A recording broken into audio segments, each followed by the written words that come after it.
Hello, Visual Army, Visual Nation, hello, fellow nerds. Welcome back to the channel, welcome back to Superhero Wednesday, where today we're going to talk about the 5 DC comics that I think you need to read. Now, some of these comics I'm about to read out are quite oldish and stuff, so once I've gone through them and you do feel like giving them a read, you should be able to get all of them like graphic novel form or whatever, or you might even be able to get them online or whatever. There will be a way to get them, so these are some of the best comics I've read from DC, and again, this is my list. It's completely my preference. So you might think these 5 aren't the greatest of all time for DC or whatever, and whatever. Let us know in the comments below your favourite DC comic books you've read, or graphic novels you've read, anything DC comic book related, and we'll discuss and talk. Because sharing's caring. Wooding. So without further ado, without me being a little more stupid and get my words out, we just roll straight on with the 5 comic books. I'll say this bit now.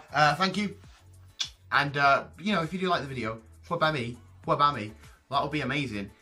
Join the notification squad and all that stuff. I don't want to keep adding that third one on. You guys have enough drilled in your head. The fact that you actually come along and watch is perfect. So thank you. Just do whatever you can to help. You're the best. You're amazing. I love you. Let's go with the list now.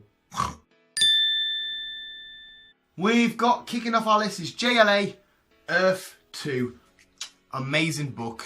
This storyline, this arc takes our usual Justice League members and pits them up against an evil version of themselves from a different universe, a different dimension.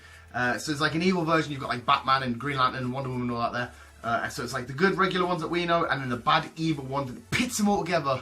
So it's obviously always great to get our usual heroes against like the typical villains, but to have our heroes against people who we thought were heroes, but it's the evil version of themselves, is absolutely crazy. And then the book also sort of dissects a little bit. Yeah, dissects a little bit the fabrics, the reality, the logistics. I think I'm getting my words out. The logistics of alternate realities and stuff. It sort of breaks it down the best it can, because fuck knows if it's true or not. But it did a great job of it. I really enjoyed this book. Go check it out. JLA Earth 2.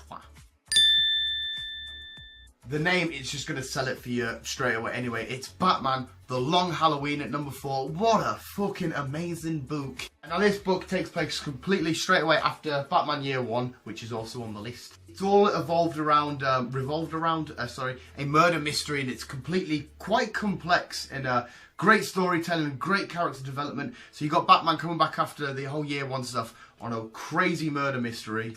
Hopefully I'm not going to say too much, because like I said, I want you guys to go out and read this yourselves. That would be amazing if you do. But the murderer he does a murder every holiday, so all that shenanigans happens. And you don't see the murderer, it's been a while since I read it, a hell of a lot. But it has quite, I don't want to say he, she, they, the person, eats the creature, the alien. The murderer has quite an impact and influence on the story. You definitely know the presence of the murderer is there. God, it's hard trying to find the right words without spoiling stuff. But also, whilst going on trying to solve this murder mystery, Batman still has to deal with the typical villains, loads of mobsters and stuff, gang-related, all that kind of stuff. So there's a whole lot going on. You've got this complex story of a murder mystery with the usual Batman shenanigans going on. It does a really, really perfect job at getting you inside the Batman's mind, the Dark Knight's mind, and looking at how he would solve a crime, and looking at like the insane people in this psychotic murder that's going on. It's really, really dark, and like I said, it gives you a great little detective mode going on with how he would solve a case and stuff. It's not your typical comic book, I save the day sort of storytelling. It's beautiful.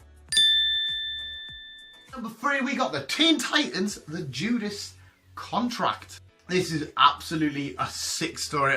It's got that. This is going to be a little roller coaster. It's got great stuff that you want from a comic book. It's got like action, intrigue, all the Shazam hero-y goodness. But it's also got one alert. It's got statutory rape, which is a bit, but it's in there. And then I think this next line could maybe sell this particular story to you. But it's got Deathstroke picking off different Teen Titan members, so the Titans are all getting picked off. And Nightwing, he's sort of like, there's more to this. Deathstroke's just not coming on picking people off. There's more to this. There's a mystery behind this. There's something crazy shenanigans going on. What is it? Read it and you'll find out. But yeah, there's the typical comic booky cool stuff. Bit of dodgy topic matter, whatever the word I'm saying there. But yeah, Deathstroke picking these Titans off. Nightwing's like, dude, there's something more than meets the eye here. What's going on? So I highly recommend. That's why it's my number 3. And next on the list we've got, I think it might be in a lot of people's just all-time comic book list, maybe. It's beautiful. It's The Killing Joke. It's like sadistically brilliant and completely like sort of mind-boggling to read. It's a very great way of showing the true dynamic between the Batman and the Joker. And so it's not just like I'm dressed as a bat and I'm just a guy that's a clown and fighting. It really gets to the root of their relationship and the core of what brings them together so often. There's extremely sharp dialogue on this. There's some graphic-y, gory moments and stuff, which is great. You know, just reading it, it's absolutely fine. So yeah, some gory stuff. The dialogue is beautiful. This book will just leave you with a lot of great comic book memories of what goes down and the shenanigans that happens. They did do a animation film not so long ago of it, so you've maybe seen that, but go read it. It's... And number one, my favourite DC read of all time, and that is The Dark Knight Returns.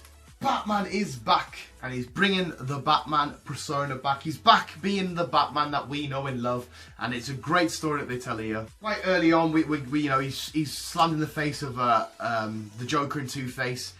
There's like a mutant gang going on, like a crazy mutant gang.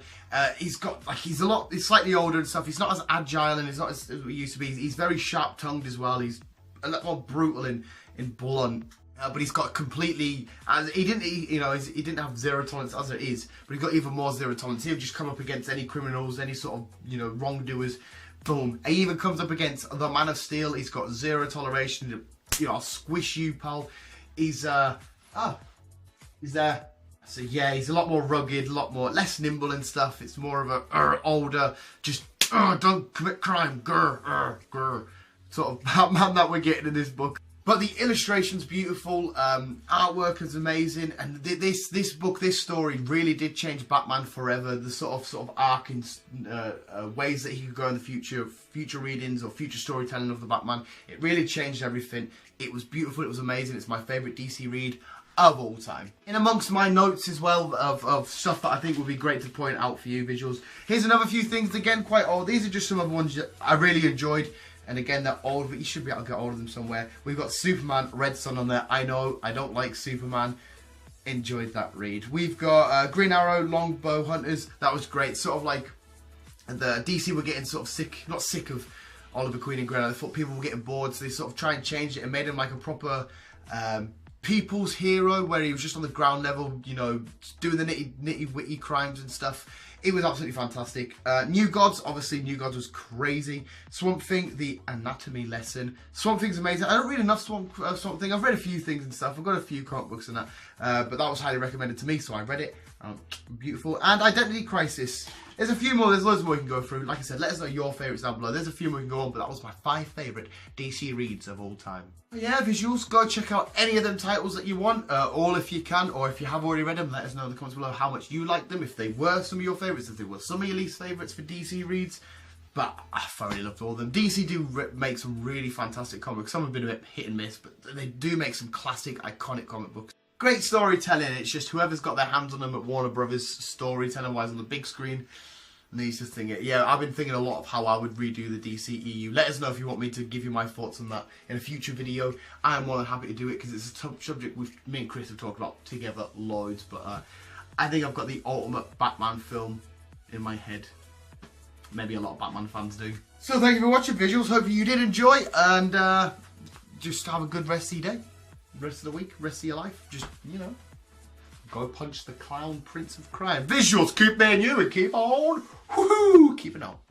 If you've liked what you've seen, guys, if you enjoy watching me, enjoy watching Dan, or even a little glimpse of our little friend Bill sitting in the corner, doing whatever he's doing, you can now follow us on Instagram, Twitter and Facebook.